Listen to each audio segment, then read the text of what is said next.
que vous allez nous faire cette présentation pendant 1h15, 1h30. Je pense que tout le monde connaît Pierre Vincent pour ceux qui ne le connaissaient pas, peut-être qu'ils ne le connaissent pas. Il est aujourd'hui à Bourges, droit titre l'année dernière avec Bourges. Il y a référence effectivement depuis quelques années au niveau national, donc c'est quelque chose d'important. Il est venu l'année dernière pour faire une présentation aussi, donc il revient cette année, on s'en reste pas, en espérant que sa présentation puisse vous apporter un maximum d'informations, en tout cas une version d'esprit un petit peu différente. Donc je lui laisse la parole. Donc merci, bonjour à tout le monde. Donc effectivement je suis déjà venu ici, mais avec une autre casquette. J'étais entraîneur de basket, je parlais beaucoup de technique et de basket, et aujourd'hui je vais parler d'autre chose.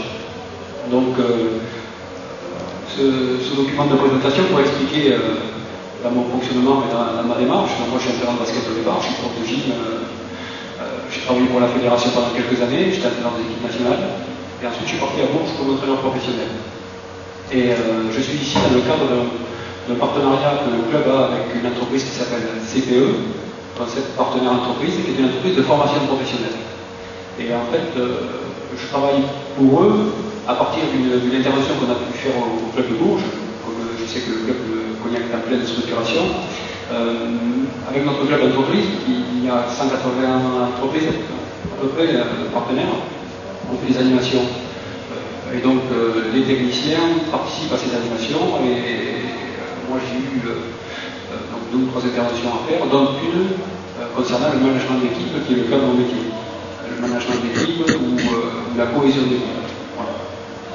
Et donc après contact avec cet entrepreneur-là, il a décidé qu'il serait peut-être intéressant, ou il a pensé qu'il serait intéressant de faire des démarches auprès de certaines entreprises qui seraient demandeurs de ce type d'informations. Parce que le rapport à l'humain, c'est quelque chose de très particulier, qu'on connaît mal. Le monde sportif a cette particularité qu'il a étudiée, c'est quelque chose d'assez nouveau. J'ai assisté à la fin d'intervention sur la préparation physique. Il faut savoir que dans le cadre de la performance sportive, il y a tout un tas de secteurs qui interviennent. L'aspect technique, l'aspect tactique, c'est purement mon métier, au départ. Et puis la dimension athlétique fait partie, et puis on s'aperçoit qu'il y a d'autres choses qui rentrent en ligne de compte. Donc ce qu'on appelle chez nous la préparation mentale, un grand mot, parce que dans nos pays anglo-saxons, dès qu'on touche au psychologique ou au mental, on a l'impression de toucher à une maladie particulière, et ça fait pousser le bouton. Mais c'est quelque chose qui est une part importante de la préparation de l'équipe, et une part importante aussi de la réussite de l'équipe. Ça a été étudié en psychologie du sport, beaucoup, et les anglo-saxons ont déjà beaucoup de background. Donc mon propos ici et maintenant, c'est d'essayer de casser un certain nombre d'idées reçues en vous expliquant le fonctionnement que l'on peut avoir dans le basket professionnel. Alors, je le dis toujours, mais j'en profite parce que ça me fait plaisir de le faire, et de sous-basket, parce que c'est du basket féminin, hein. Donc il faut savoir pour les dames qui sont ici que je ne suis pas misogyne puisque je m'occupe de dames. Et dans le monde du basket professionnel, il y a d'abord le basket masculin. Après, alors on ne sait pas trop, il y a le basket fédéral, les entraîneurs de la fédération, c'est une espèce de sous-produit d'eux. Et puis les entraîneurs du basket féminin sont aussi un sous-produit des entraîneurs qui seraient au-dessus. Voilà les représentations un peu pour ceux qui ne sont pas du monde du basket. Voilà. Alors ça s'applique, et donc moi je l'ai testé avec les équipes nationales. J'ai eu la chance, et je t'expliquerai plus tard, qu'est-ce qui m'a amené à cette démarche-là, de travailler avec un groupe superbe, qui m'a donné cette idée d'aller investir un peu plus de mon temps dans ce qui concerne le registre de la préparation mentale. Voilà, donc pour expliquer mon parcours rapidement, quand je suis arrivé au club de Bourges, je suis arrivé sur un projet de 3 ans. Le club de Bourges, bon, pour les basketteurs, ça va, mais pour ceux qui ne connaissaient pas, c'est un club qui a été leader au niveau européen pendant les années 90, 3 titres de champion d'Europe, il y avait 6 titres de champion de France consécutifs, donc vraiment leader, et n'avait plus gagné depuis 3 ans. Plus un titre au niveau national, plus un titre au niveau international. Et il était une crise, puisque on ne gagnait plus, moins de moyens, et je suis arrivé moi avec une équipe qui avait 50% de masse salariale en moins. Et on me demandait de faire au moins aussi bien que les autres, sinon. Donc on est reparti avec des jeunes joueurs, que je ne veux pas rentrer dans les détails, c'est pour ça que vous avez le visuel de communication de l'équipe qui est ici. Donc la deuxième année, on est parti de l'existant, on a essayé de reformater notre équipe, parce que, et vous le verrez après en termes de cohésion d'équipe, mais une chose qui est importante, c'est la stabilité. La performance passe par la stabilité. Or, dans tout ce qu'on peut lire ou entendre sur le sport professionnel, on s'aperçoit que, visiblement, les gens ont dû oublier, puisqu'ils changent les joueurs tous les 4 matins, en considérant qu'on a trouvé la perle rare, pas cher, très fort, et qui passe à la tête de suite et qui va tout comprendre de suite. Et quand on est entraîneur de basket, parce qu'ils le sont, ils le savent, pour faire qu'une équipe soit cohésive au sens opérationnel, c'est-à-dire qu'ils puissent travailler bien ensemble, il faut beaucoup de temps. Donc parfois, personnellement, j'ai l'impression qu'on marche un peu sur la tête. Voilà. Et donc, la dernière année, quand je suis... Alors moi, je ne suis pas responsable de la communication en club. Donc si vous le voyez, bon, on ne le voit pas très bien, mais il y a marqué Mercure Espoir. Donc quand je suis rentré des vacances, on m'a montré qu'il fallait absolument qu'on gagne. Donc, bon, il faut savoir qu'au Bourg, c'est un club qui économiquement est quand même lourd dans le basket féminin, mais c'est pas le plus lourd. Valenciennes, à titre de comparaison, parce que c'est les 2 grosses équipes, a un budget, une masse salariale 2 fois plus importante que la nôtre. 2 fois plus, ça fait beaucoup plus. Et dans ces conditions-là, on nous demandait quand même de gagner, et il se trouve, donc on pourra donner raison et féliciter le travail de nos dirigeants, qu'on a réussi à gagner les 3 titres. Donc ce qui m'intéresse après dans le discours, c'est pas le fait qu'on ait gagné, parce que le discours, je l'aurais tenu de la même façon si on n'avait pas gagné, c'est la démarche qui va être importante. Mais c'était plutôt pour situer mon parcours et sur la quoi c'est. Relation sport-entreprise, c'est un peu ce qui anime la base des interventions que je fais à l'entreprise, mais je pense que ça peut intéresser les entraîneurs aussi. C'est que il y a une espèce de fantasme autour du monde sportif. C'est-à-dire que c'est le côté compétiteur, le côté on va gagner, on est fort, on est dynamique, et c'est ça qui nous fait avancer. Alors ça, c'est une approche très culturelle par rapport à ça. Moi, je suis un peu mitigé. Quand vous rencontrez un joueur américain, il vous dit I'm the best. Je suis plus fort, vous allez voir ce que vous allez voir, on va gagner, on va machin. Et quelque part, comme si ça l'amenait à devenir plus fort derrière et à aller gagner. Et c'est ce que représente le modèle sportif un peu. C'est ça qui est sportif. Sauf que, malheureusement, quand on fait un match, il y en a toujours un qui gagne et l'autre qui perd. Donc cette espèce de modèle de gagnant perpétuel qui est le fantasme autour du monde sportif, c'est un peu le bâton de c'est dire, bon, très bien, on a des compétences, on sait faire un certain nombre de choses, peut-être qu'il y a des idées à prendre, mais sachons tous que c'est pas parce qu'on va décréter qu'on va gagner que l'on va gagner. Il y a des rapports qui sont simples. Mais en même temps, il y a des gens qui ont des attitudes qui font qu'ils arrivent à sublimer ce qu'ils peuvent faire au quotidien. C'est ça qui est intéressant dans la préparation mentale ou la psychologie sportive. Donc là, je vais faire un petit aparté avant de rentrer dans les détails. J'étais entraîneur d'équipe de France junior garçon, et j'ai eu la chance avec cette génération-là, une génération dorée, d'être champion d'Europe. Mais ce n'est pas le titre qui est important, c'est les conditions dans lesquelles ça s'est passé. C'est pour vous expliquer ma démarche dans le cadre de la préparation mentale et pourquoi après j'ai cherché à travailler et à rechercher dedans. Donc cette équipe est constituée de gros stars, Maurice Diao, Tony Parker, Michael Pietrus, tous les gens qui connaissent le basket connaissent cette équipe-là. Et ces garçons, quand je l'ai vu, ils avaient 17-18 ans, ils n'avaient jamais joué un match de très haut niveau d'enjeu. On joue donc la finale en Croatie devant 5000 personnes, une salle très très chaude, contre la Croatie en finale. Généralement, dans ce cadre-là, la personne avec vous, c'est extrêmement compliqué de gagner. Et avant le match, j'avais dit aux joueurs, et à mon staff, on va rentrer un peu avant, surtout pour commencer à s'acclimater un peu, à ressentir l'événement qui est quand même quelque chose de très important dans la carrière d'un jeune joueur. Et avec mon staff, j'étais très très étonné de voir la réaction des joueurs. C'est-à-dire que c'est des gens qui, sans aucune expérience du contexte international, sans aucune expérience du sport de haut niveau, puisqu'à l'époque, il y avait Tony Parker qui jouait à Paris un petit peu, et puis Michael Pietrus également, qui ont eu une espèce de stabilité, de gestion de l'événement, comme des vieux professionnels, entre guillemets. Et je mets ça en parallèle avec ce qu'on peut entendre au monde sportif, c'est-à-dire, si on n'a pas d'expérience, on ne peut pas gagner. On nous explique que tous les jours dans la presse, donc s'il y a des journalistes, je ne vais mettre personne à dos, mais de façon générale, que si on n'a pas 40 ans, on n'est pas prêt à pouvoir gagner parce qu'on n'est pas assez expérimenté. Sauf que dans notre sport, à 40 ans, sauf qu'à particulier, on ne peut plus jouer.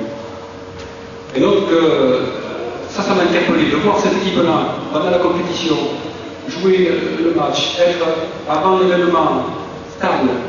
Pendant l'événement, voir le joueur leader qui est donné par cul sortir au bout de 30 minutes de jeu, finir le match, avoir deux compétitions à jouer, deux zones de prolongation à jouer derrière, et quand même rester dans le match, et quand même penser qu'ils vont pouvoir gagner, et une espèce d'attitude de confiance réciproque qui a fait que ces jeunes joueurs-là, sans expérience, étaient vraiment à un haut niveau de cohésion et de confiance mutuelle.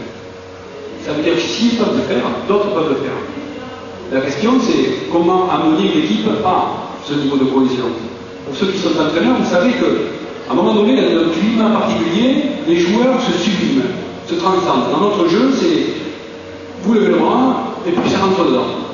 Alors le spectateur, il trouve ça formidable, il pense que c'est tout le temps comme ça. Sauf que les joueurs, eux, ils savent que c'est pas tout le temps comme ça. Il faut beaucoup de travail et que même en faisant beaucoup de travail, des fois, ça rentre pas. Mais on ne sait pas exprimer pourquoi, on ne sait pas expliquer pourquoi. Donc l'une des explications, je donne, c'est ça. Cette espèce de phénomène qui fait que les gens se subliment, tout simplement. Alors peut-être que certains vont sentir parmi vous et ils peuvent l'expliquer.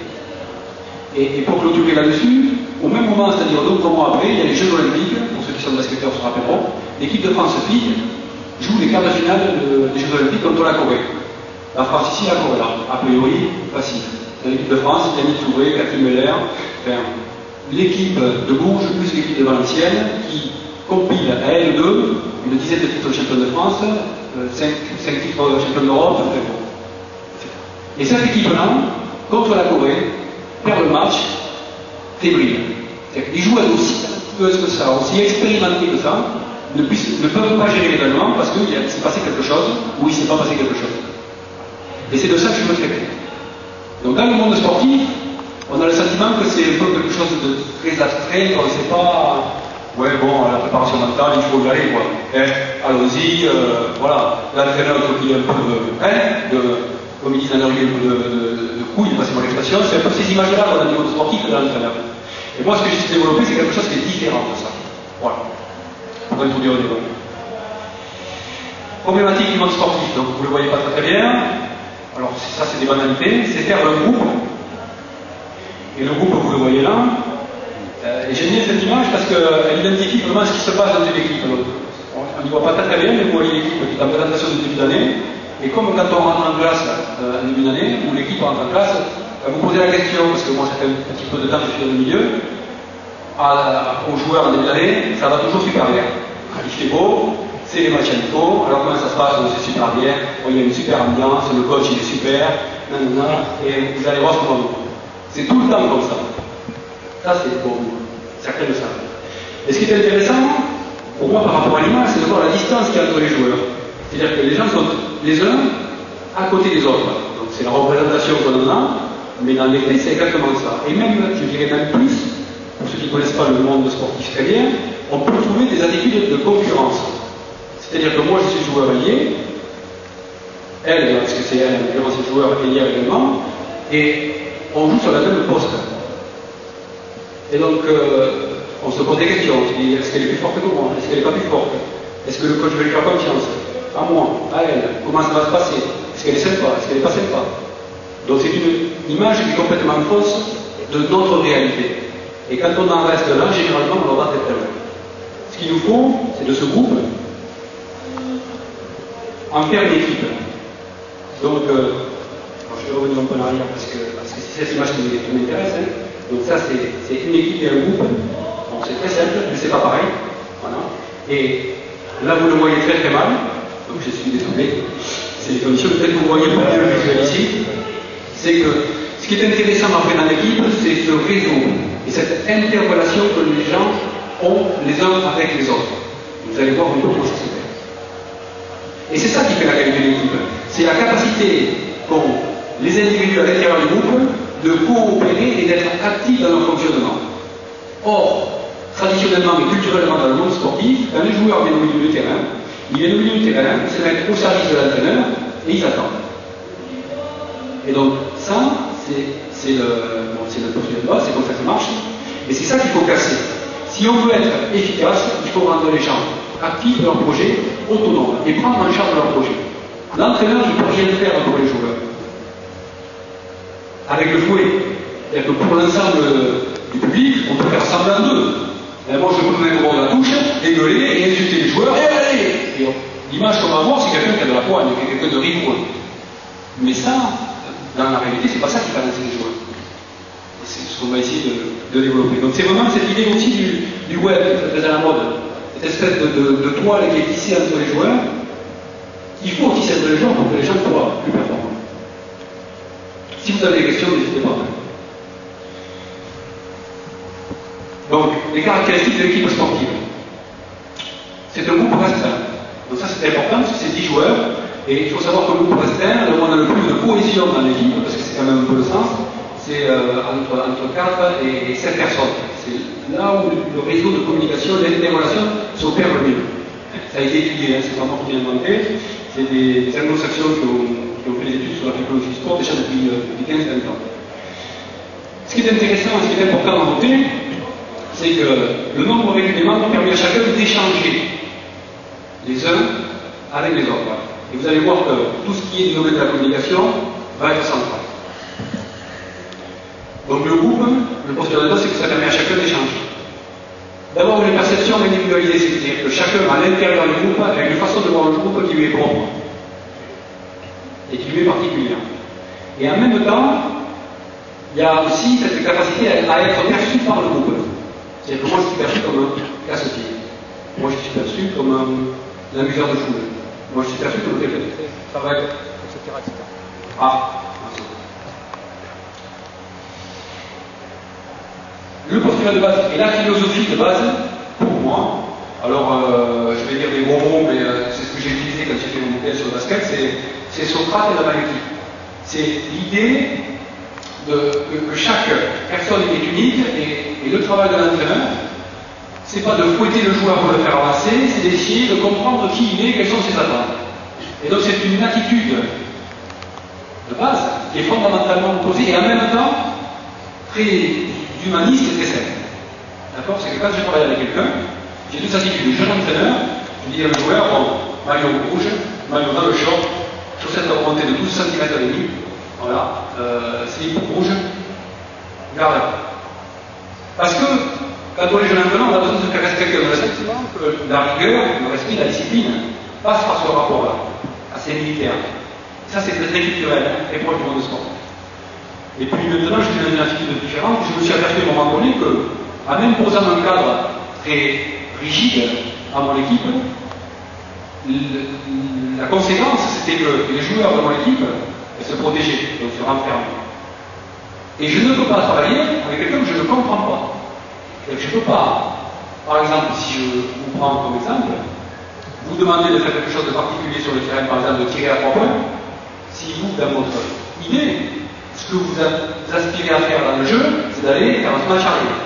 Vous allez très peu le cercle, vous allez prendre les rebonds. Vous voyez? Donc c'est des postulats très très simples, mais c'est très simple. Mais en même temps, c'est très compliqué. Parce qu'on s'oppose à l'aspect culturel et à la possibilité qu'a le joueur de pouvoir parler à l'entraîneur. Parce que culturellement, on verra que c'est pas accepté. C'est-à-dire qu'on accepte que l'entraîneur insulte les joueurs, leur parle, les bouge, voir les insultes, et tout ça, tout le monde, tout ça normal. Espèce de connard, tu vas m'évoluer dans la salle, et lui, il a main. Et certes, je trouve ça grave. Et en même temps, si vous avez quelque chose à me dire à moi de la façon dont je utilise, ce que vous aspirez à faire, etc., ça va être l'on dit, et forcément, on sera ni moi ni vous satisfait. Donc bien comprendre que chaque être est unique dans ce qu'il est. L'image que je donne, c'est le verre à moitié plein, à moitié vide. Quand j'étais jeune entraîneur, je voyais toujours les joueurs dans ce qu'ils ne savaient pas faire. C'est-à-dire qu'il ne sait pas courir, il n'est pas à moi, il ne peut pas prendre les rebonds, il ne peut pas ci, il ne peut pas. Et puis alors, je ne sais pas comment c'est venu, maintenant, j'essaie de voir les joueurs sur ce qu'ils sont, sur leurs compétences. Parce que chacun d'entre nous a des compétences. Et quand vous regardez les gens comme ça, vous les voyez différemment. Et eux, aussi, ils sont perçus différemment et ils existent. Pour ce qu'ils sont valorisés. Et on s'aperçoit que quand on valorise les gens, ça va toujours mieux que quand on les fait. À terme. Hein? Donc ça, c'est la démarche de base. Même si elle n'a qu'une qualité, si elle est particulière, par exemple sur les jeux de mots, je pense à Émilie Godin par exemple, de certains collèges, qui est spécifiquement elle est rebondeuse, donc il y a plein de choses qui ne fait pas bien, mais ça, elle le fait plutôt très très bien. Donc je ne vais pas me focaliser sur toutes les choses qui ne font pas bien, je vais me centrer sur ça. Parce que c'est ça qui est important pour moi. Et après, pour l'équipe, c'est de servir des compétences de chacun. Parce que ce qui est intéressant, c'est la complémentarité. Donc l'enjeu, c'est de réunir autour d'un projet commun des individus. Donc des individus qui vont différer. Donc ça, c'est le postulat de base, on développera après. Donc ils diffèrent sur vous le voyez pas bien, hein. Donc des qualités, si vous voulez, morphologiques, des qualités athlétiques, des habiletés différentes, donc il y a plein de secteurs où on peut différer, sur des statuts, des rôles, des personnalités et des cultures. Donc c'est moins de l'ordre de qualité athlétique, c'est plus de l'ordre de l'aspect psychologique. Le statut, c'est quand je viens à gauche, je m'appelle Jacques Muller, c'est pas pareil que quand je viens à gauche, je m'appelle Karine Paul. Karine Paul, personne ne connaît. Jacques Muller, tout le monde connaît. Donc c'est un statut. Mais sur ce statut, il y a un rapport aussi à la performance qui n'est pas dépendant du statut, qui est réellement dépendant de la performance. Et donc parfois, ces déséquilibres-là peuvent poser des problèmes. L'aspect culturel peut poser des problèmes, on verra après aussi. Quand je suis yougoslave ou russe, c'est pas pareil que si je suis espagnol ou français. Et donc la façon de s'adresser aux gens et leurs réactions ne sont pas les mêmes. Si je regarde l'aspect culturel de seconde, l'année dernière j'avais une joueuse qui était africaine, congolaise, j'avais jamais vu de joueur africain avec moi. Et c'est vrai que ça peut choquer si on ne comprend pas comment ça fonctionne. Pour illustrer rapidement, le premier entraînement au téléphone me disait qu'il ne sera pas d'entraînement. Je lui dis mais c'est pas possible. Je lui dis non, tu te débrouilles, tu fais rien. Non, je suis à la banque là, oui, tu es à la banque, mais l'entraînement à 5 heures, tu seras à 5 heures. Oui, mais le problème c'est que je suis à Paris. Ah oui, Paris Rouge en 45 minutes, c'est pas possible. Et donc, bon, on est arrivé, je lui ai dit, écoute, tu viendras avec ton ami, puis on va discuter ensemble. Et je me fais avoir des attitudes, c'est-à-dire, celle-là c'est une feignante, elle veut pas venir s'entraîner, elle commence à m'endormir, on va régler ça de façon sévère. On va mettre une amende, on va lui montrer que j'ai un peu. Ou alors, essayer de comprendre pourquoi. Pourquoi elle était en retard, pourquoi elle était partie. Et c'est pas nécessairement parce qu'elle n'avait pas envie de venir s'entraîner, c'est pas nécessairement parce qu'elle avait envie de tricher. C'est parce qu'elle avait un problème personnel, qu'elle a voulu résoudre. Elle n'a pas mesuré que peut-être elle ne serait pas là, elle a été manquée dans un truc. Mais si on n'a pas la bonne attitude, on peut déjà fermer la situation, alors que peut-être qu'il n'y a pas de nécessité de. Alors, dernier point, expérience, reconnaissance et performance. Parce que je vous parlais aussi, le rapport entre l'expérience et la reconnaissance du monde, et puis la performance qu'on peut avoir sur le terrain. Il peut y avoir des décalages en bien ou en mal, et forcément dans l'équilibre du groupe, ça va poser des problèmes. Tous ces gens-là vivent ensemble dans un contexte très exigeant. Donc il faut savoir que quand on est à Bourges, on joue à peu près 8, 9 fois, même 10 fois par mois. On joue tous les 3 jours. Souvent par rapport à l'aspect motivationnel. Quand je fais des interventions d'entreprise, les gens disent oui, mais vous, c'est pas pareil, c'est pour votre plaisir. Les joueurs ont pour leur plaisir de jouer au basket, c'est pas du travail. Voilà. Donc quand on le voit comme ça, effectivement, bon, c'est le côté un peu ridicule. Mais la réalité, c'est pas ça. La réalité, c'est l'entraînement. Je ne veux pas faire pleurer parce qu'un sportif professionnel ne travaille pas autant que ça.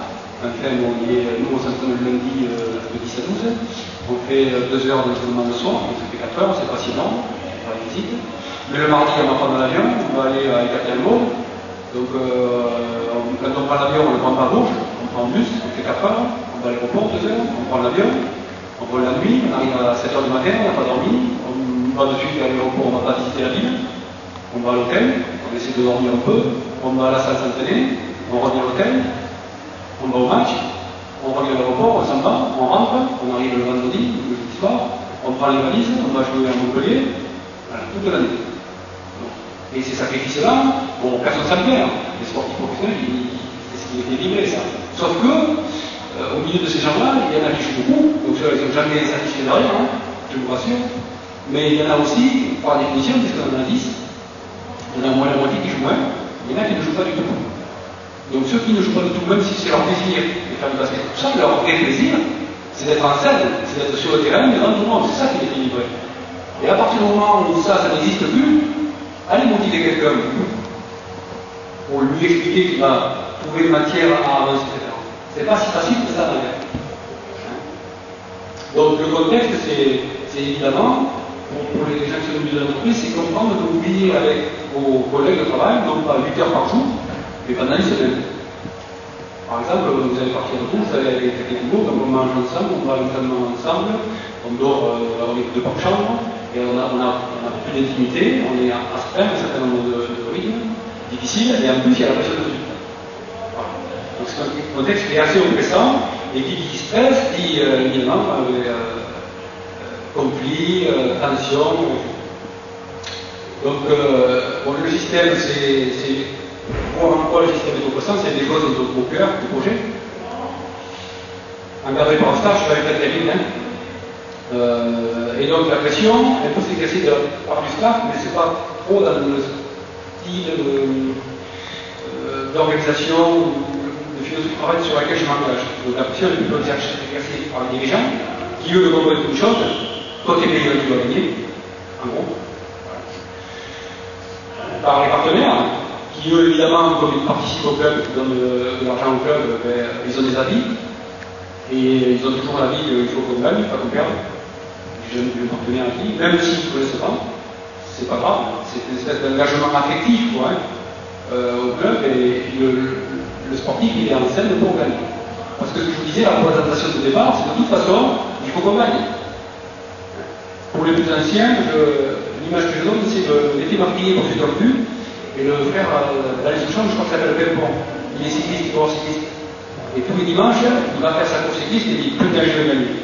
Et tous les jours, il rentre, il fait je vais gagner. Et donc, nous, on se donne gagner tout le temps, sauf que, on ne gagne jamais tout le temps. Tous les sportifs, ils veulent gagner les défaites. De la pression du public, évidemment. Et puis la pression de la presse, qui n'est pas anodine également. En termes plutôt de façon individuelle, c'est que, bizarrement, on s'intéresse qu'on ne prête courir quelque part.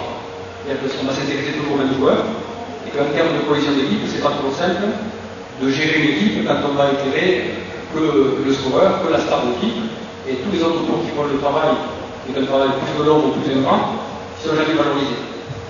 Donc tout ça, c'est des contraintes et du stress que le staff doit prendre en compte et gérer. Alors comment il fait ça? D'abord, dynamique d'installation de groupe. Il faut savoir que la formation de groupe, c'est quelque chose d'évolutif. Donc c'est pas quelque chose qui est stable. Donc il y a 4 phases. Une phase de formation, une phase de rébellion, une phase de normalisation et une phase de performance. Je l'ai dit. La formation, on met des règles de fonctionnement. Donc, il y a 2 attitudes. C'est soit le coach qui dit, moi, c'est comme ça. Le petit déjeuner, c'est à 8h le matin. L'entraînement, c'est à 10h. La fin de l'entraînement, c'est à midi. La sieste est obligatoire de 14 à 7. L'entraînement, après, est à 17h jusqu'à 19h. Après, il y a la récupération jusqu'à 20h. Après, il y a kiné à 21h. Après, il y a vidéo jusqu'à 22h. Et après, vous êtes libre. C'est mes règles de fonctionnement. Voilà. Par exemple, je veux que dans les chambres, tout le monde change de partenaire de chambre, ce qui n'est pas du tout habituel dans notre monde à nous. Parce que je veux que les relations diffusent, quoi. Et je l'impose. Et puis il y a une autre attitude qui est de dire voilà ce que je veux faire, voilà vers où on va aller, et voilà ce que j'attends de vous. Maintenant, qu'est-ce que vous en pensez? Voilà. C'est-à-dire que systématiquement, dans tout ce qu'on va mettre en œuvre avec l'équipe, il y a ma vision des choses qui est un axe, c'est l'axe politique, si vous voulez, et après, il y a toujours renégociation et renégociation. Et pour faire vite, parce que mon temps est imparti, juste une anecdote que je donnerai, c'est un de mes dirigeants, lors d'un repas, il y a une joueuse qui me demande de s'entraîner plus tard. C'est-à-dire qu'elle demande à son patron de ne pas venir s'entraîner à 8h, comme il embauche tout le temps, mais de venir à 8h30, par exemple. Donc elle est justifiante. Et je dis, ok. Parce que je n'ai pas de sieste, parce que le match était plus tôt, et le dirigeant, moi, c'est vrai. Non, c'est pas possible, comment tu acceptes ça? Tu te fais bouffer par l'équipe. Alors, je me laissais dire, j'ai dit, écoutez, ça va, je t'expliquerai après. Quand on a parlé toute sa vie, il est allé au boulot à 8h, parce qu'il fallait qu'il soit au boulot à 8h. Et je lui ai expliqué, mais ça te pose quoi comme problème que la fille soit à 8h ou à 8h15? Est-ce que tu penses que si elle arrive à 8h15, elle va être moins performante que si elle arrive à 8h? Est-ce qu'il y a un rapport à ça? Pas nécessairement. Donc ce qui est important, c'est qu'elle obéisse à ce que toi tu veux lui faire faire, ou c'est qu'elle soit efficace. C'est un problème de positionnement. Et lui, il avait toujours vécu son travail comme une contrainte à laquelle il devait assister. Voilà. C'est 8 heures et je ne vais surtout pas demander au patron, je vous ai parlé de la communication. Donc on peut se faire insulter, il a le droit, c'est mon patron, après tout. Il m'insulte, c'est normal. Mais moi, si j'ai envie de demander quelque chose de particulier, parce que, je ne sais pas, je n'ai pas de à coucher, je ne voudrais pas venir ce matin, mais il ne va pas le dire, parce que c'est son patron, il va venir avec et il va manquer quelque chose qui est super important pour ça. Vous voyez? Donc il ne comprenait pas ça. Alors je lui disais, mais là aussi l'inverse. C'est-à-dire que quand tu prends les gens en compte, quand tu leur demandes un peu leur avis, et quand tu travailles avec eux, tu peux avoir le phénomène inverse.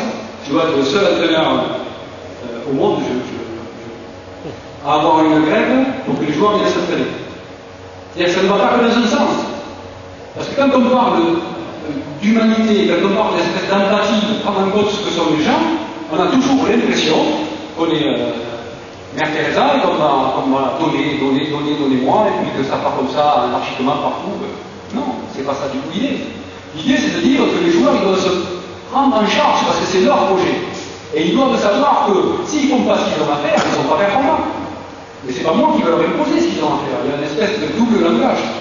Moi, j'ai des orientations de travail, et moi, mon travail, c'est de leur expliquer vers quoi eux tendent. Ce qui est différent. Et donc, à partir du moment où ils vont prendre en charge leur projet, ils vont devenir véritablement compétents. Voilà. Et c'est pour ça que les filles, à un moment donné, dans une préparation, elles étaient très fatiguées, on était dans un cycle, on avait des malades, etc. J'ai dit, on coupe là, on a match avant de ville, c'est pas grave, après on a 10 jours de récup, on va retravailler, on fait pas d'entraînement, c'est pas grave, on fait. Bon. Elles sentaient qu'on était moins bien collectivement, elles ont insisté, je dis ok. Donc on a fait un entraînement parce qu'elles m'ont demandé de faire un entraînement. Vous voyez, donc c'est pas des laisser aller, des laisser faire. C'est simplement, elles ont pris en charge, qu'est-ce que c'était que leur projet, elles savaient où elles étaient, elles savaient qu'elles étaient moins performantes, elles étaient prêtes à investir ce temps-là parce qu'elles considéraient que c'était important. À partir du moment où les joueurs dans notre équipe prennent en charge leur projet, c'est terminé. Vous avez gagné. Ce que je dis j'ai une autre anecdote pour ça. C'est quand la finale du championnat de France l'année dernière à Valenciennes, donc on l'appelle, pour le titre champion de France, que le club avait perdu depuis 4 ans ou 5 ans. Et on a eu une prise totale sur le match, parce que nous avons 15-18 points d'avance, et donc là, à 7 minutes, on a passé 4 heures. Je sentais que le match était gagné. Et donc évidemment, quand vous sentez que le match est gagné, tout le monde se lève, l'assistant, le chef, tout le monde est là, ouais, c'est un courage. Toujours quand ça va bien, pour les serviettes, c'est jamais quand ça va mal. C'est jamais au bon moment, c'est marrant. Et moi j'étais assis sur le bord, et puis voilà, et le président du club d'entreprise vient me voir 2 jours après, il dit j'ai une question à te poser quand même, parce que là on est en train de gagner, le champion de France, quoi. Et toi tu étais assis sur ton bord, et on avait l'impression que tu avais gardé quelqu'un de ta famille. Et je dis non, mais le fantasme de l'entraîneur, véritablement pour moi c'est ça, c'est m'asseoir sur le banc et ne rien dire. Parce que quand je n'ai plus rien à dire, ou que je n'ai rien à dire, c'est que j'ai fait mon travail.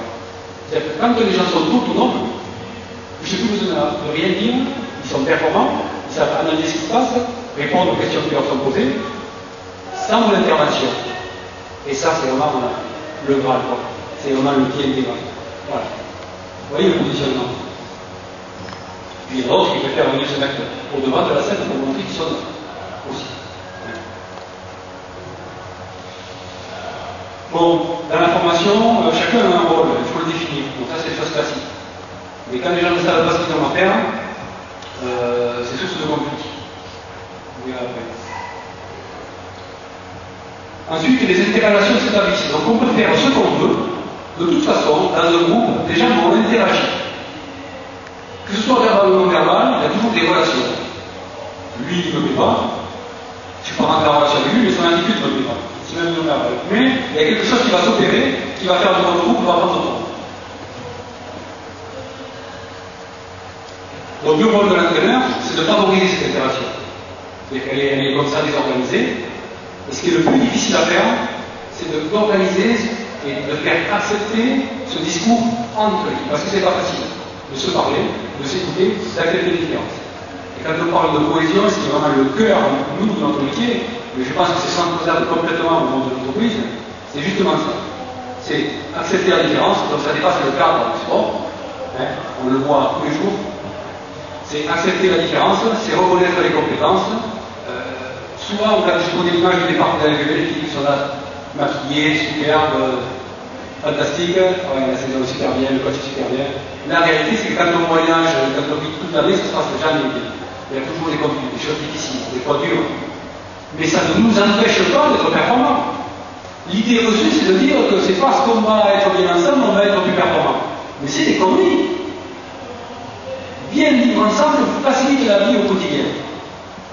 Mais ça ne rend pas meilleur. Même des fois, quand on est bien avec les gens, qu'on les connaît bien, on a peut-être plus de mal à leur dire ce qu'on a à leur dire. Par rapport à leur travail, par rapport à leur responsabilité, par rapport à leur engagement.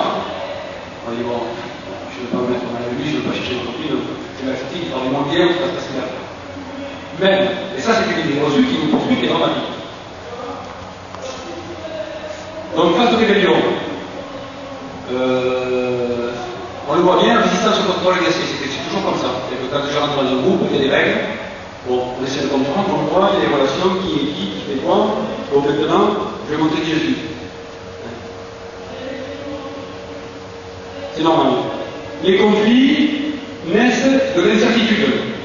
C'est quand les gens ne savent pas où ils sont, ne savent pas quel est le rôle de chacun, ils sont des espèces d'incertitude qui fait que ça crée des conflits. Donc il est important de clarifier les rôles et les objectifs. Les conflits arrivent au moment où les gens identifient leur rôle, leur statut.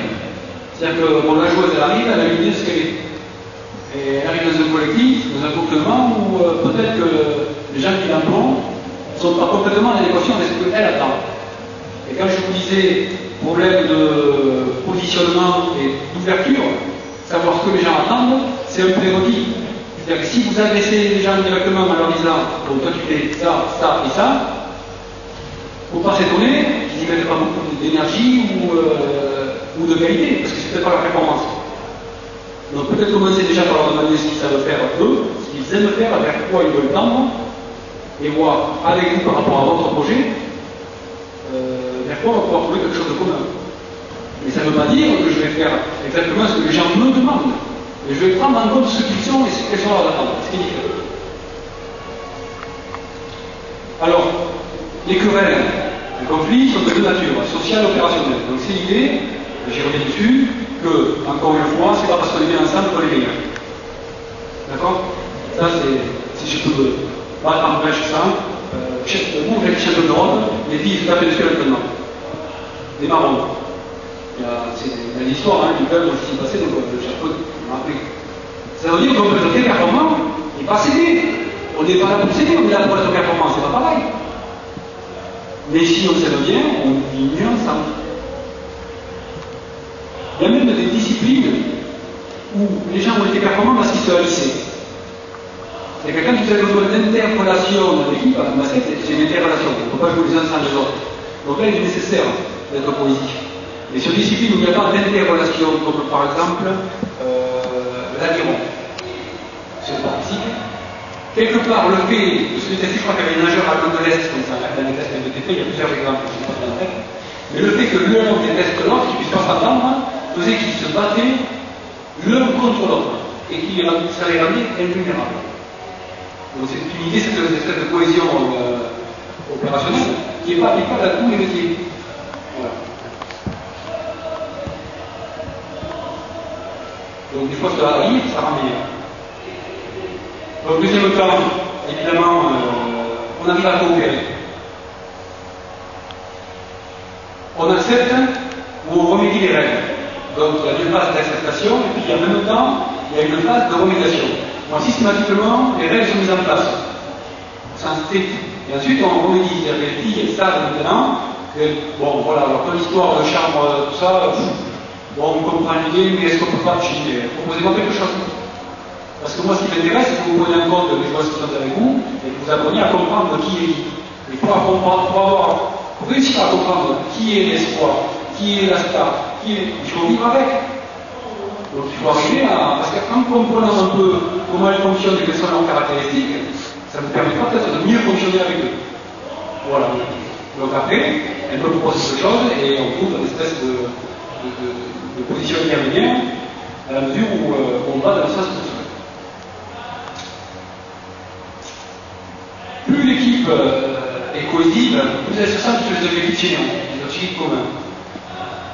C'est-à-dire qu'au départ, on est d'abord centré sur soi. il a changé complètement sa stratégie. Il a une stratégie commerciale, et qui était, les commerciaux, ils étaient, voilà, plus j'en fais, plus je gagne.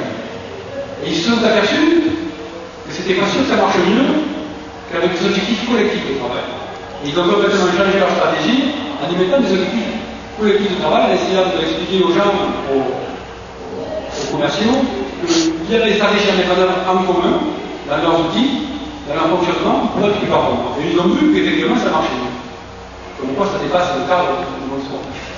L'équipe devient cohésive, et les joueurs sentent plus sur le commun que sur l'individuel. Si elle n'est pas cohésive, on passe d'abord à soi. Plutôt que de se battre, les gens cherchent à travailler ensemble. C'est quand même ça le projet. Ce que je vous disais au départ, le projet commun, c'est ça qui nous lie. C'est vers ça qu'on tente. Ce qu'on peut, c'est gagner. À ce moment-là, se construit la cohésion. Rapidement sur la performance. Les membres font une bande avec analyse leur énergie. Donc quand je parle d'énergie, c'est quelque chose de central. En sport, l'énergie, c'est très très important. L'énergie est physique, mais elle est également mentale. Donc il ne faut pas la dépenser pour rien. Et souvent, on pense que les sportifs ont beaucoup d'énergie, plus que les uns, plus que les autres. Mais c'est quelque chose qui est rare, qui se renouvelle, qui prend du temps. Donc, moins on perd, mieux c'est. Tout ce qui est du quotidien, du stress lié aux problèmes au quotidien, vont perdre cette énergie qui va être vitale après, pour la performance. Donc, d'où l'intérêt pour le staff et l'environnement de faire en sorte que les gens qui travaillent dans les meilleures conditions. Un des messages que j'ai du mal à faire passer dans mon club, c'est de dire que moi, j'essaie de faire en sorte que mon équipe soit au centre du projet. Mon travail, c'est de les mettre dans les meilleures dispositions possibles. Et ça, c'est difficile à avoir. Parce que les gens sont dans la logique, moi je les paye, donc moi je me fous, ils sont là pour faire leur travail. Donc, je ne suis pas asservi par les joueuses. Je sais simplement que plus elles auront de bonnes conditions de récupération, plus elles auront de bonnes conditions d'encadrement de travail, meilleures elles seront. Parce que plus on va mettre le stress, plus on va faire d'énergie, plus on va faire d'énergie, moins on sera performant. Il faut que l'organisation soit stable. C'est la stabilité qui donne la performance. Mais en même temps, je vous disais quand même qu'il ne faut pas faire de plus, c'est évolutif. Donc c'est pas avoir une équipe et la garder à vie. Ça évolue. Chaque fois que vous faites rentrer ne serait-ce qu'un élément dans un groupe qui a vécu une année ensemble, ça change complètement le déséquilibre de l'équipe. Il ne faut pas l'oublier. Donc dans ces phases-là, les joueurs cessent de réussir. Vous parlez d'activité. Le joueur doit être acteur de son projet. Et on va voir comment on peut faire en sorte qu'il devienne acteur de son projet. C'est ça qui est important.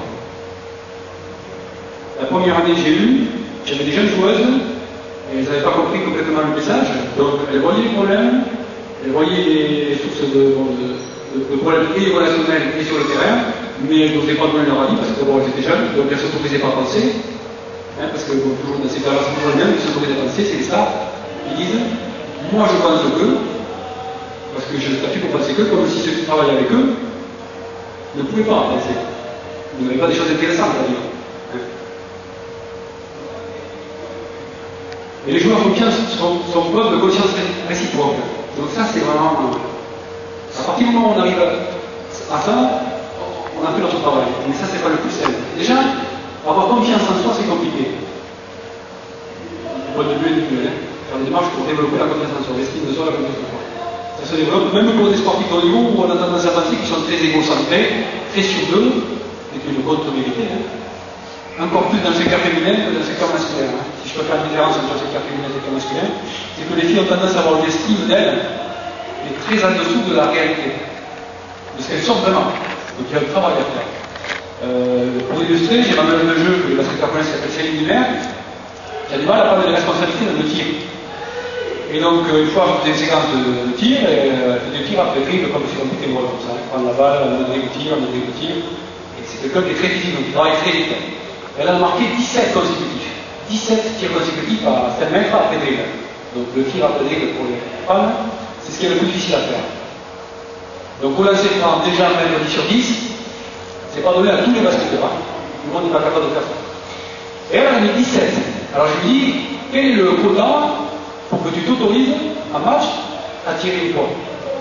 Donc ça l'a fait rigoler, mais c'est vraiment ça, quelque chose qui est important à prendre en compte, de la confiance que l'individu va avoir à ce qu'il est. Et ça, c'est mon travail, après, de révéler aux joueurs ce qu'ils sont. Parce que parfois, je ne vous l'ai pas dit encore, mais les joueurs ne savent pas qui ils sont. Ce n'est pas des débutants, c'est des joueurs internationaux, les filles dont je vous parle. Elles sont championnes d'Europe, médaille de bronze, championnat du monde, championne de France. C'est pas n'importe qui en termes de sportifs, même si ce ne sont que les filles, pour les gens du milieu scolaire. C'est pas n'importe qui. Et elles ne savent pas exactement qui elles sont et ce qu'elles savent faire. Donc il y a un vrai travail pour parler avec les gens et leur faire sortir un peu ce qu'ils sont demain et leur rappeler qu'ils ont aussi des compétences. Et donc cette capacité, c'est une capacité qu'on va essayer d'étendre au groupe. Et à partir du moment où le groupe aura confiance, les uns les autres, on n'aura pas fait cette confiance-là, à ce moment-là, on prendra notre pied, nous entraîneurs. Dernière chose, et qui est sûrement la plus importante et la plus difficile, c'est l'entraîneur ne doit oublier personne. L'entraîneur qui est un peu fort comme ça, généralement c'est pas le cas de tous évidemment, mais c'est plus facile de gueuler après l'espoir, et là en rade, parce qu'il manquait quelqu'un, que de gueuler après la star, qui est payé pour mettre des paniers, et si jamais on le force un peu, on a peur qu'il lâche, qu'il ne fasse pas, ou qu'il aille voir le candidat en disant ça va pas bien le candidat, il me casse les pieds, je peux pas, je suis pas bien, vous comprenez, il me parle pas bien, alors je suis pas bien. Donc on s'adresse toujours aux plus jeunes. Et on oublie le processus de base, je reviendrai à l'approche motivationnelle, que pour moi il y a une hiérarchie dans l'équipe, c'est-à-dire qu'il y a le leader offensif, il y a le leader défensif, il y a les porteurs d'eau, qui ont des missions, etc. Et ça c'est clair. Mais la gestion du temps, par exemple, la star, c'est la star, c'est lui qui nous importe, il faut qu'il soit performant, mais il a joué lui. Et l'espoir, je vais essayer de le développer, mais bon, l'espoir, donc il y aura du temps, il faudra qu'il monte, il faudra qu'il prouve. Comme dans tout métier, c'est un apprentissage, ça passe par du travail, de la patience, et puis après monter, d'abord. Parce que les jeunes générations, ils voudraient prendre avant de montrer, par contre. Mais par contre, dans le travail au quotidien, tout le monde est au même niveau. Quand je vous parle de la Congolaise l'année dernière qui était avec moi, c'était la star de l'équipe, mais c'est la première qui a été récupérée entretien individuel forcé pour caler des choses dans son comportement, dans son attitude, qui ne correspondait pas au cadre de ce qu'on voulait. Il n'y a pas de rapport entre le niveau d'efficacité et le traitement au quotidien dans le travail. Parce que c'est un sport collectif, et que même si la star est importante, etc., elle ne fera rien sans les autres. Le shooter, aussi fort qu'il soit, si on ne lui passe pas la balle, si on ne fait pas l'écran, si on ne va pas chasser au moment de rate, parce qu'il a beau être aussi fort que c'est possible, de toute façon il va rater le tir, de toute façon, il a besoin d'autres joueurs. Et ça c'est le cœur aussi du travail, c'est d'expliquer que dans une équipe, il y a une complémentarité de tâches. Ceux qui sont très médiatisés, qui mettent les points, ils sont très importants pour les journalistes, pour moi aussi, mais je sais moi que ceux qui portent les écrans, ceux qui défendent le mur, ceux qui rentrent dans la 5 minutes pour se trouver la paillasse pour défendre la star en face, ils sont aussi importants que les autres. Donc, ça c'est un axe de travail qui est au quotidien. Quand on se trompe là-dedans, on ne peut pas avoir une équipe qui est positive, c'est pas possible. Et donc les joueurs doivent respecter ça aussi, il faut leur apprendre à respecter ça. Parce que des fois, il y en a certains qui oublient. C'est toujours les mêmes qui oublient.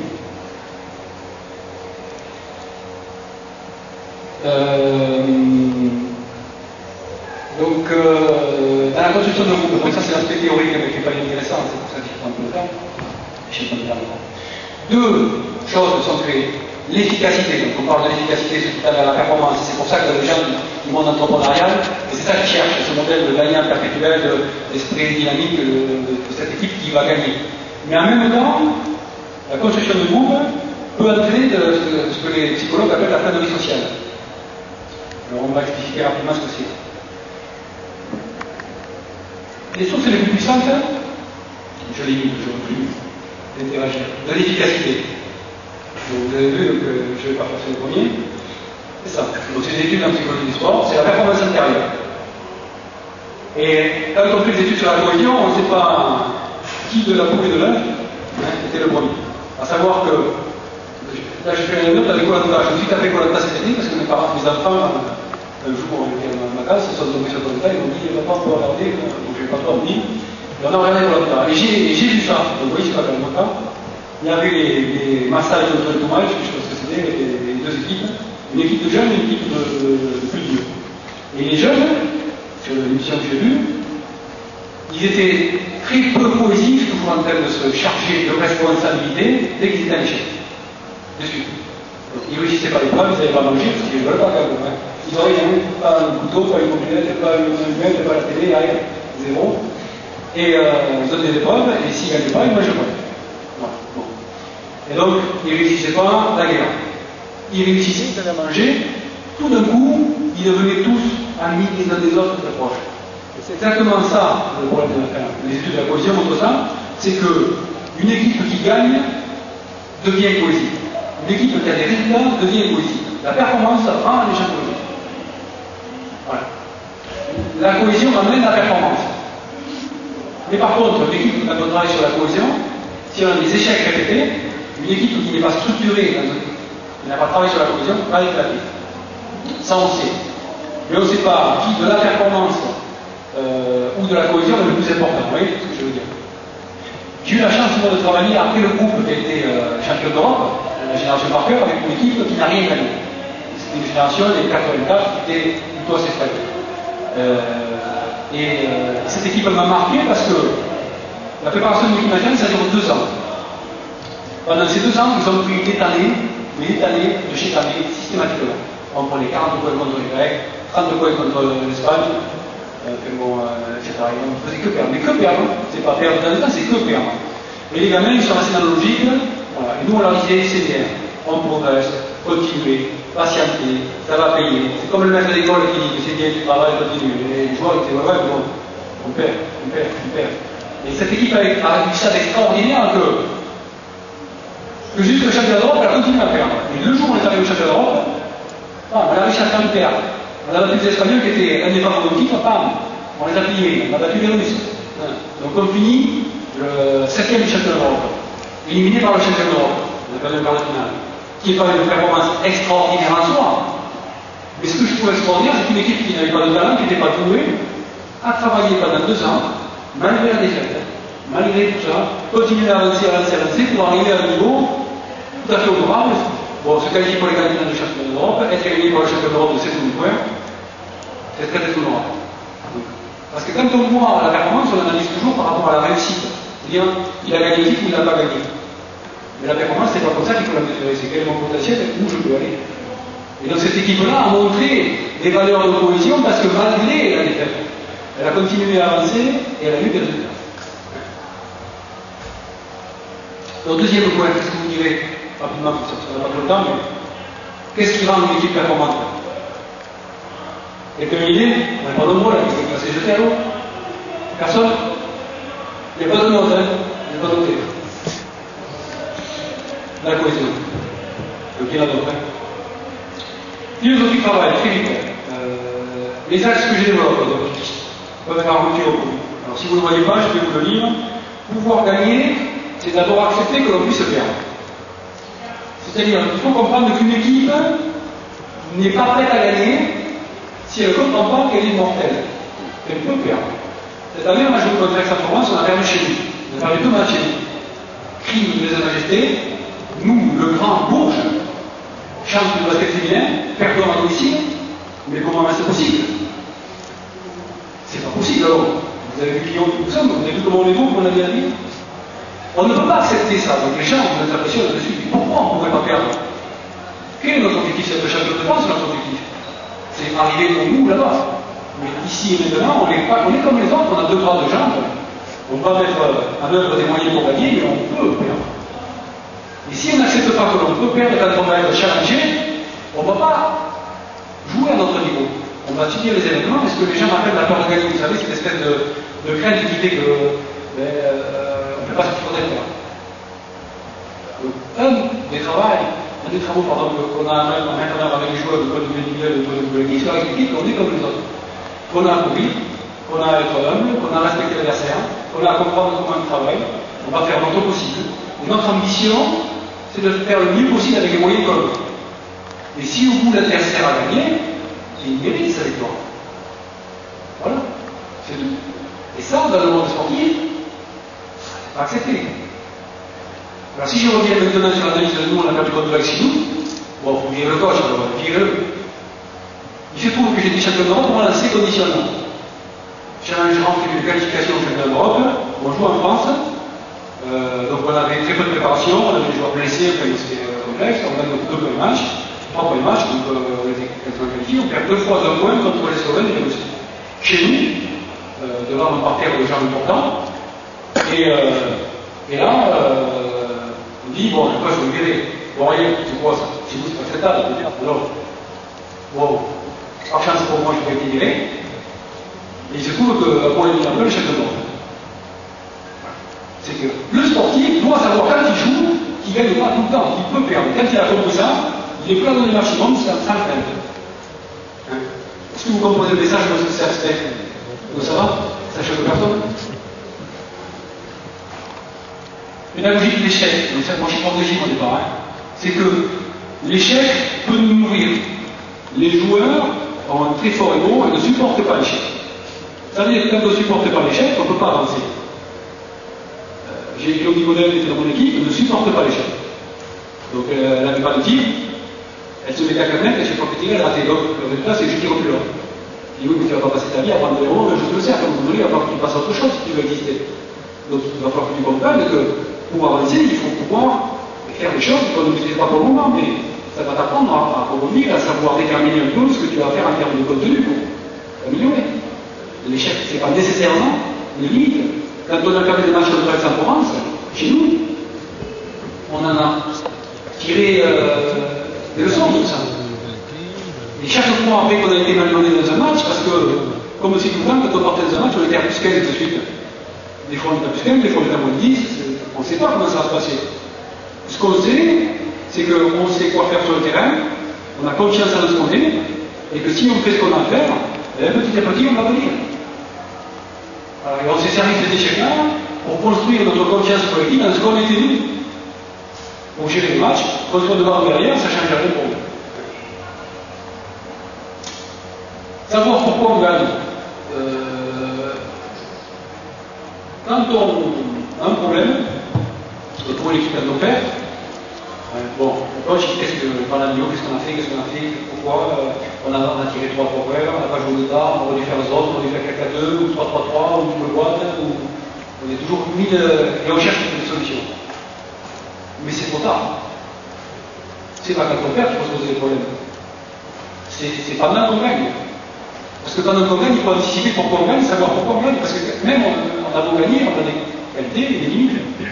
Et si on doit avancer, il faut savoir que ça c'est l'image de la métaphore entrepreneuriale, le parallèle plutôt, elle est bonne parce que je suis dominant dans le marché maintenant, mais mes concurrents de toute façon ils vont se développer.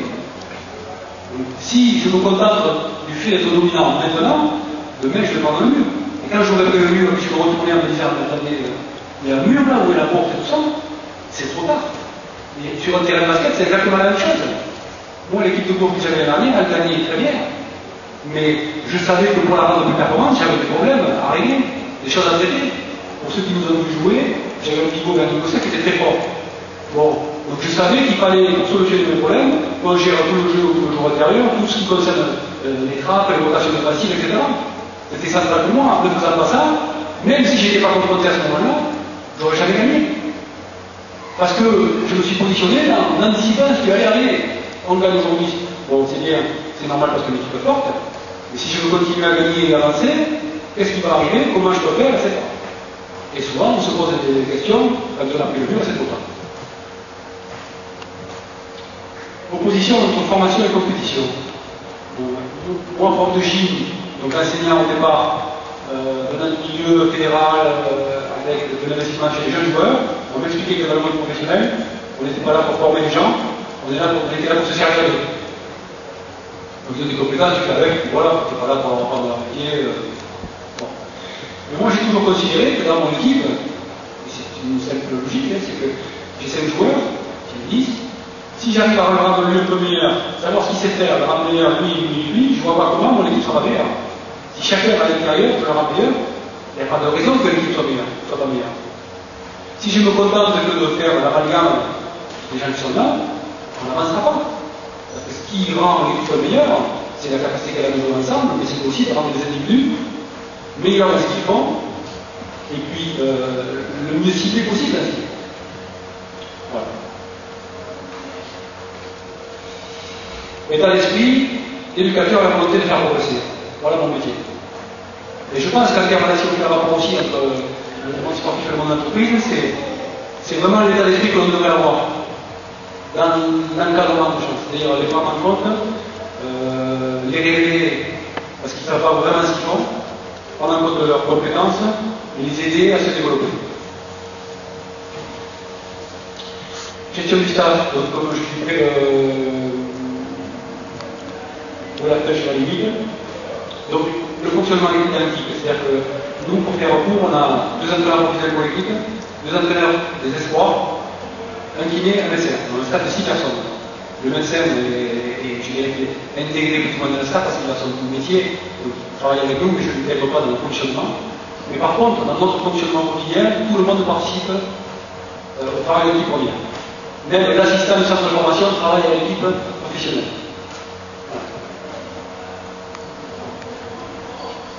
Donc il faut impliquer les gens, il faut les responsabiliser. Donc le deuxième assistant de l'équipe espoir est responsable sur le terrain, quand on fait travail individuel, de la star de l'équipe. Voilà.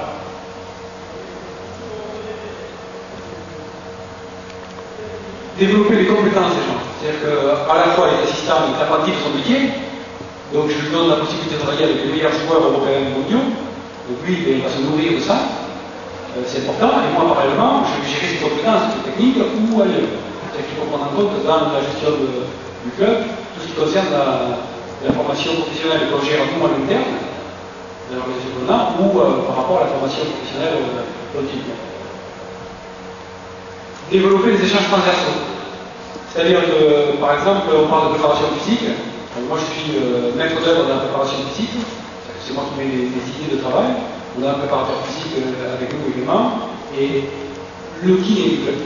On a une cellule de 3 personnes qui travaillent ensemble sur la préparation physique. Et après, on gère ça en équipe. C'est-à-dire que tout le monde a son mot à dire sur le travail. Donc ça, c'est ma volonté de travail, c'est que je veux encourager la critique jusqu'à la contradiction, c'est-à-dire que je ne veux pas de mini-oui dans mon équipe. C'est la même chose c'est le même processus qu'avec les joueurs. C'est-à-dire que je veux faire en sorte, on le verra après, que les joueurs puissent s'adresser à moi. Et donc, dans le staff, je veux que les assistants soient capables de me dire quelque chose qui est à 180 degrés de ce que je pense. Ils doivent pouvoir me dire, là, mon garçon, il fait fausse route. Je pense qu'il fait fausse route. J'ai vu, moi, cet été, un truc, ils font ça marche super bien. C'est l'idée de dire que, bon, d'ici des années, que l'expérience n'est jamais, mais je ne maîtrise pas tout. Et c'est justement en allant chercher des informations et en ne se privant surtout de rien que l'on va avancer. Pas de visibilité. Viser comment faire mieux tout le temps.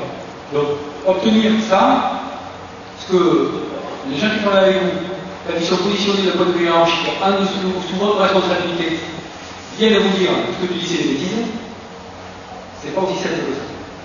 Donc il y a une espèce de climat de confiance à mettre en œuvre qui est toute la base de la stratégie qu'on essaie de mettre en œuvre avec les joueurs également. Question de l'équipe. 3 grands critères. Travailler sur la compétence. Donc la compétence, c'est en gros qu'est-ce qu'on fait sur le terrain. Donc l'entraînement, on va voir sur quoi ça se bâtit. L'appartenance. On est des basketteurs, mais en même temps on appartient à une équipe, mais à un club. Il y a un projet du famille sport aussi. Donc on n'est pas n'importe qui au milieu de n'importe quoi. On existe par ça. Ça c'est important. L'autonomie. Je vous disais, quand on vient à l'entraînement, on n'y est pas en attendant que le gars ait le poids pour avancer. On y vient avec un projet, on prend en charge un projet, on doit pouvoir venir à l'entraînement seul et être acteur de son projet.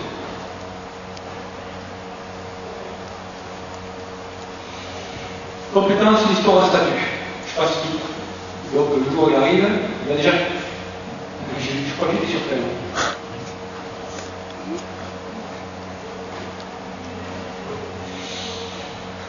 Des performances. Donc des fois, entre l'histoire et le statut et les performances, on s'aperçoit que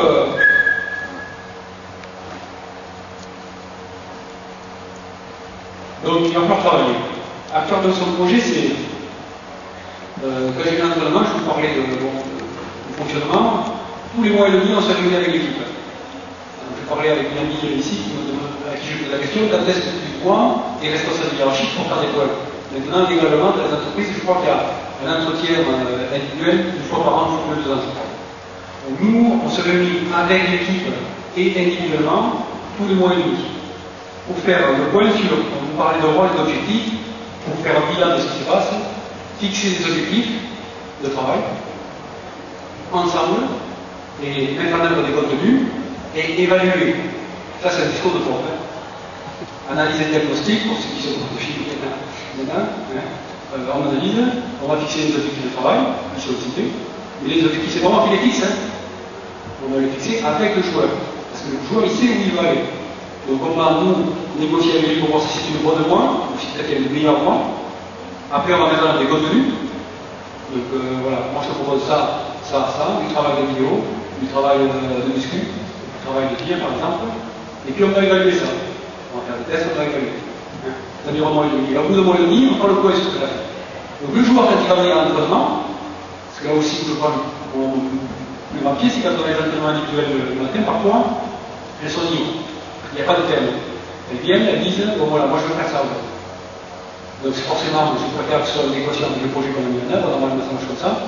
Et les joueurs sont autonomes. Il y a un coach qui est là pour leur envoyer la balle et contrôler ce qui se passe, voir si vraiment elles sont dans la cible de ce qu'elles souhaitent, de ce qu'elles souhaitent, les aider, mais c'est elles qui sont acteurs. Ça passe par une connaissance de soi, donc par cette espèce d'entretien qu'on va mettre en œuvre, où il va falloir développer. Une formation continue. Donc ça vaut ça pour les entraîneurs, mais c'est comprendre ce concept-là qu'on a beau, moi j'ai joué cette année qui a 37 ans. Donc 37 ans de basket, ça fait pas tout jeune. Donc elle pourrait très bien en arriver en se disant, bon, attends, je ne vais pas m'expliquer au métier, moi ça fait 30 ans que je suis dans le pastis, je sais ce qu'il faut que je fasse, je sais quoi faire, je sais comment le faire.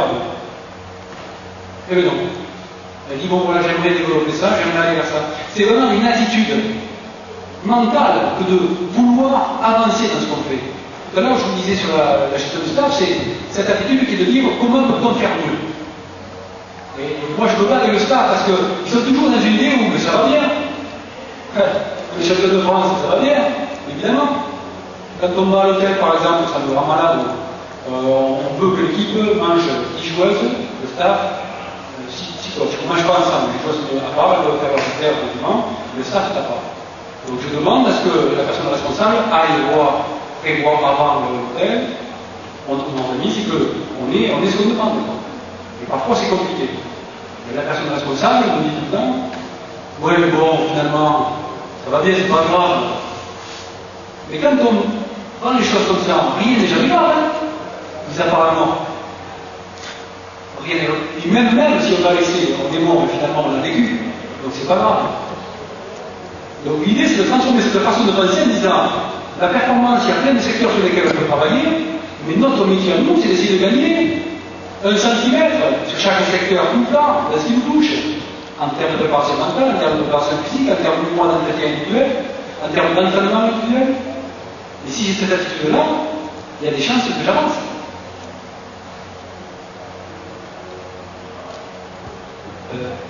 Compétence, c'est capacité à revenir face au doute. C'est que les joueurs ne sont pas dans des phases toujours positives, c'est sinusoïdal, il y a des moments d'efficacité, des moments de récession. C'est pour ça qu'il est nécessaire de faire des points régulièrement et qu'il faut aider les gens à se construire par rapport à cette gestion de l'échec et du individu. Donc ça passe par des entretiens. L'appartenance. Reconnaissance matérielle du groupe, donc ça se fait partout. Hein.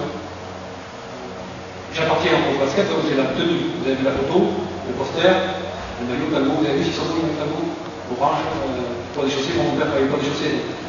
Donc ça représente quelque chose de particulier, mais ça dépasse le cadre de la représentation physique. Ça va aller plus loin.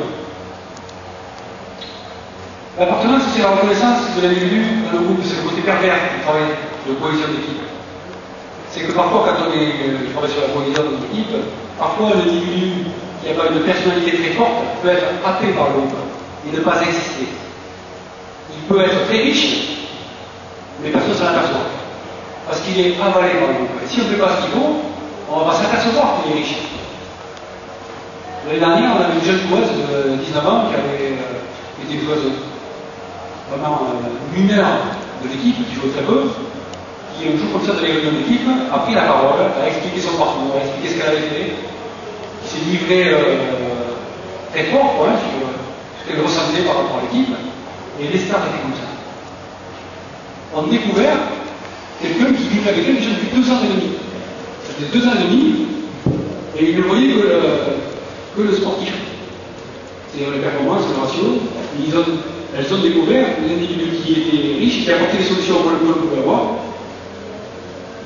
Ça veut dire qu'il faut prendre en compte des gens à l'intérieur de nos projets et qu'il y a des manœuvres à faire. Parce que quand on est un peu timide parfois, il faut être aidé pour s'exprimer. Le groupe doit être actif. Donc le joueur, on lui demande d'être actif, mais le groupe également. Quand on est sportif, le basketteur, on dit, moi coach, ce qui m'intéresse, c'est ce qu'il y a entre le 28 et 15. Moi je suis basketteur, dès que je suis sorti, allez hop, je m'en vais, c'est mon problème, c'est le tien. C'est faux.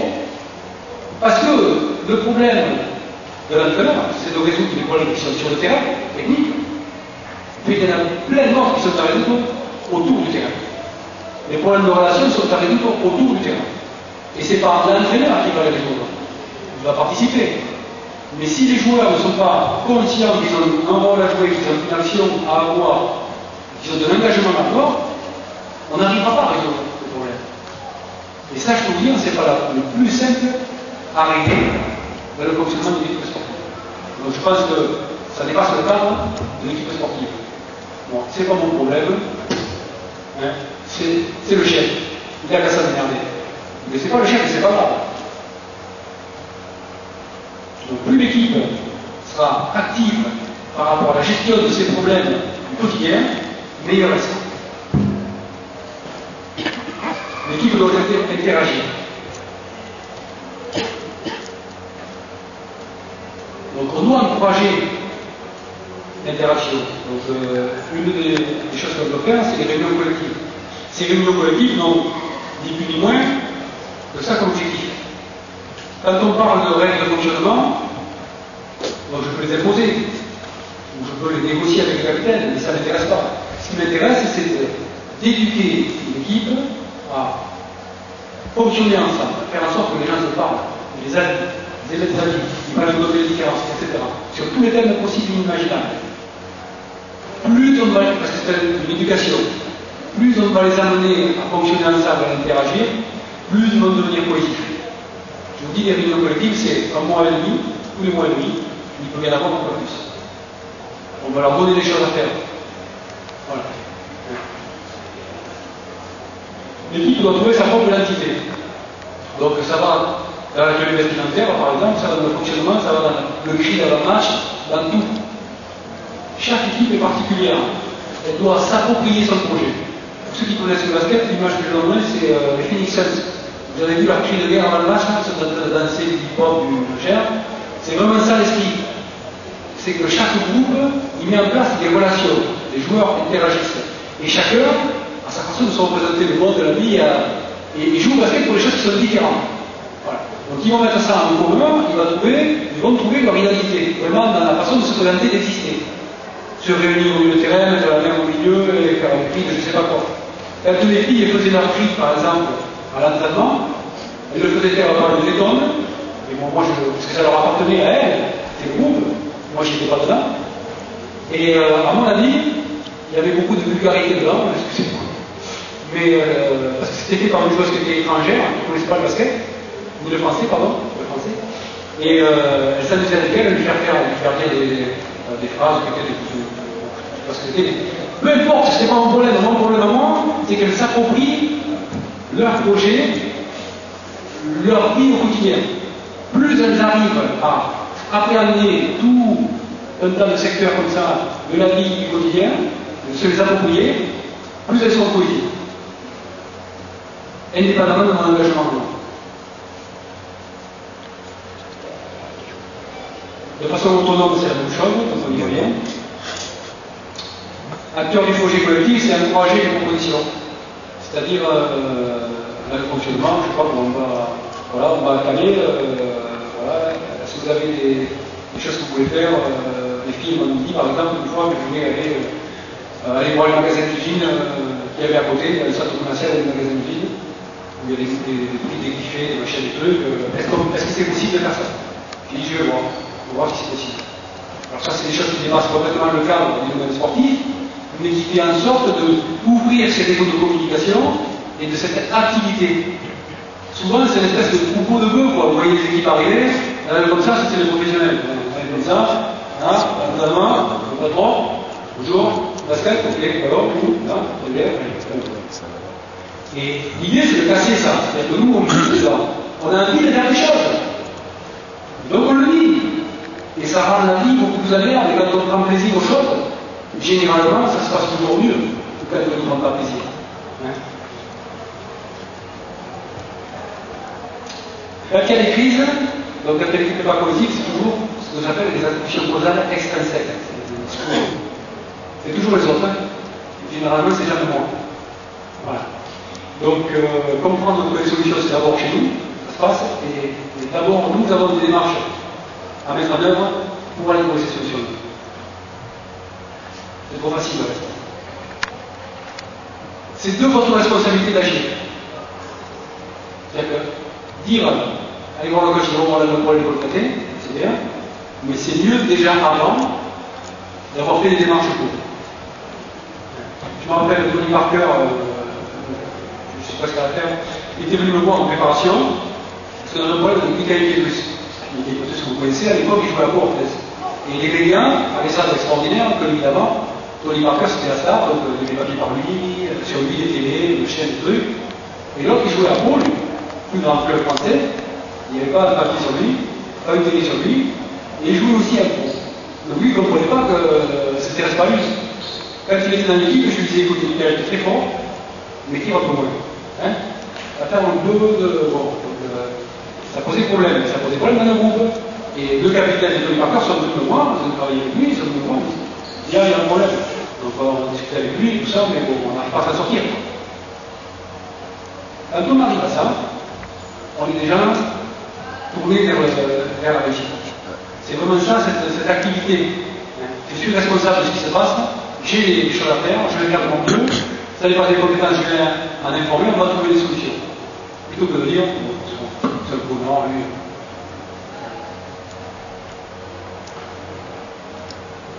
Et ensuite, on ne peut agir que sur ce qu'on contrôle, jamais dire. C'est-à-dire que, je vous parlais de l'énergie. L'énergie, c'est quelque chose que j'utilise là, hein, mais c'est quelque chose qui n'est pas renouvelable facilement. Plus d'opinion, plus on s'en aperçoit. Donc, autant investir de l'énergie, c'est des choses qu'on maîtrise. Quand on joue à la scène dernière, moi je joue au deuxième match, on prend 20 points le deuxième match.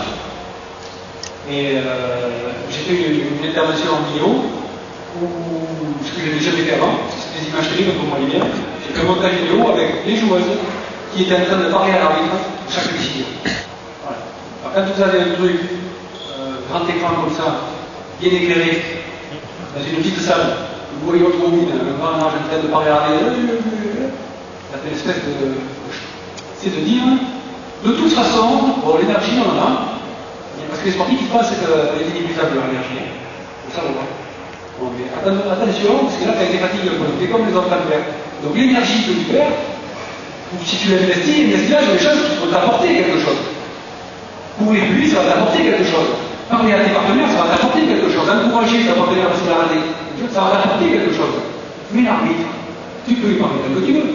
Ça va rien changer. Et donc, elles ont vu ça, ça a fait des choses. Et donc on a eu un discours là-dessus, parce que c'est des choses qu'on connaît. Mais c'est tellement. Donc c'est vraiment une espèce de volonté de se concentrer sur ce qu'on maîtrise. Quoi. Il y a des choses qu'on maîtrise, des choses qu'on ne maîtrise pas. Les choses qu'on ne maîtrise pas, on les laisse faire. Qu'est-ce qu'on va. Oui, mais les dirigeants, ils devraient nous payer l'avion privé pour les déplacements. Sûrement, tu as raison.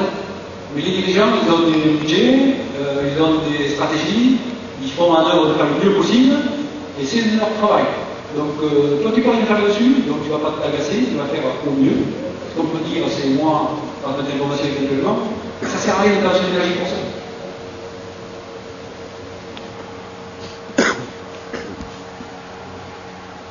vous disais communication descendante, je vais introduire là parce que je n'ai pas sur le cadre de cette de questions. Communication descendante admise. C'est dramatique. Dans le monde du sport, il y a des entraîneurs qui insultent de façon très dure. On parle de harcèlement moral. J'ai une émission sur les infos hier sur France 2 où on parlait de ça justement. En sport, c'est dramatique, mais ça choque personne. Personne. Comprends pas. Bon, ça admis. D'insulter les gens, ça admis. À partir du moment où c'est le chef. On doit travailler sur la communication montante. Ce que je vous disais, c'est que moi, je veux que le joueur puisse me dire ce qu'il ressent, ce qu'il a envie. Et ça, c'est pas naturel. Donc, il faut expliquer aux gens comment on fonctionne et accepter que les joueurs puissent être insatisfaits de votre fonctionnement ou de leur position dans l'équipe. Parce que c'est le pendant. Vous ne pouvez pas demander aux gens de vous dire ce qu'ils ressentent et puis de les sanctionner parce qu'ils vous le disent. C'est pas possible. Et moi, plus belle réussite là, c'est d'avoir eu la joueuse béton de chez nous. Donc je disais qu'un joueur russe, parce que la Lettonie c'est une ancienne province russe, vous ne faites parler que sur la torture. Les Russes ils ne communiquent pas. C'est comme ça. Oui, chef. Il n'y a personne d'origine russe. Parce que j'étais des bêtises, c'est pas. C'était le vaste. Mais donc, elle est venue me voir pendant la saison, elle m'a dit quand tu n'as pas confiance en moi, tu ne fais pas jouer dans un moment important, bon, je ne suis pas bien.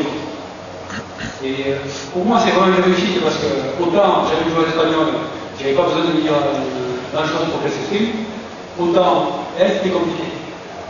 Et elle a réussi à casser ça et à pouvoir réaliser ce qu'elle était. Parce que quand on est dirigeant de l'équipe, si les gens ne s'expriment pas, vous ne pouvez pas percevoir réellement dans quelle condition, comprendre pourquoi ils sont bien ou pas bien.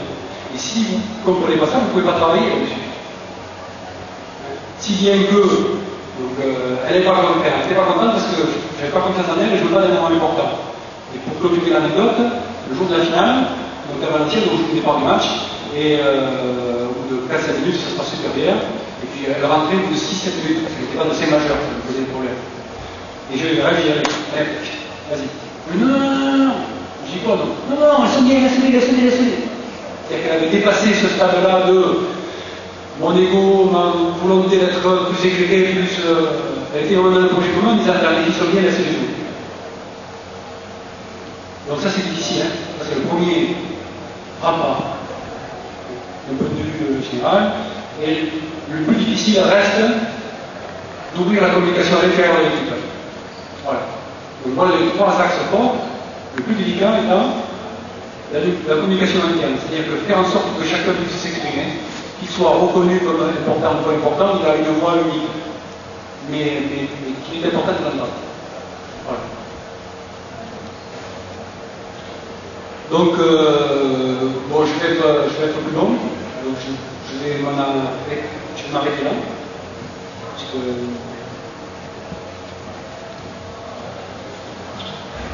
juste pour clôturer, expliquer que